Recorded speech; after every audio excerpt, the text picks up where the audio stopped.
Figure incontournable et profondément clivante du paysage audiovisuel français, Cyril Hanouna traverse sans doute la période la plus déterminante de sa carrière.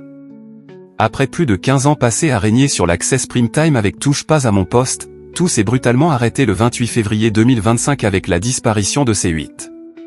Un séisme médiatique qui aurait pu signer la fin d'un homme devenu aussi célèbre que controversé. Mais disparaître n'a jamais fait partie de son ADN. À peine quelques semaines après l'arrêt de la chaîne, Hanouna réapparaît là où personne ne l'attendait vraiment, sur le web. YouTube, Dailymotion, plateforme numérique, il transforme une chute en opportunité. Et contre toute attente, le public suit. Des centaines de milliers de fidèles migrent avec lui, prouvant une chose essentielle, Hanouna n'est pas seulement un animateur de télévision, c'est une marque, une machine à audience indépendante de tout canal. Les chiffres parlent d'eux-mêmes. Jusqu'à 1,5 million de spectateurs sur certains sujets sensibles. Une performance qui dérange autant qu'elle impressionne.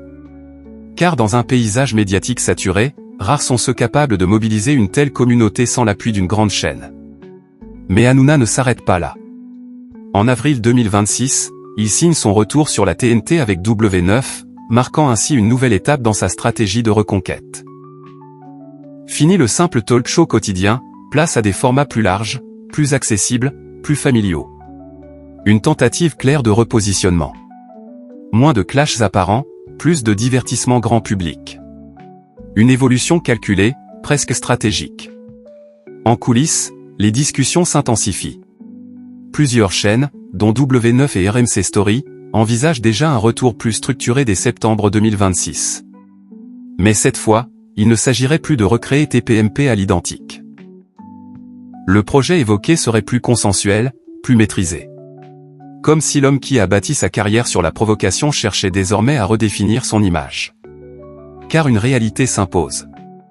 Cyril Hanouna reste un phénomène. Adulé par une base de fans extrêmement fidèles, rejeté par une partie de l'opinion, il incarne à lui seul les contradictions de la télévision moderne. Là où certains voient un symbole de dérive médiatique, d'autres voient un animateur proche du peuple, capable de capter l'air du temps mieux que quiconque.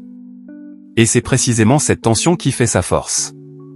Dans une époque où l'attention est devenue la ressource la plus précieuse, Hanouna possède ce que toutes les chaînes recherchent, un public mobilisable instantanément. Une communauté engagée, réactive, fidèle. Un pouvoir rare, presque inquiétant, dans un univers où tout peut disparaître du jour au lendemain. Alors la question n'est plus de savoir s'il va revenir. La vraie question est de savoir sous quelle forme. Car une chose est certaine, Cyril Hanouna n'a pas dit son dernier mot.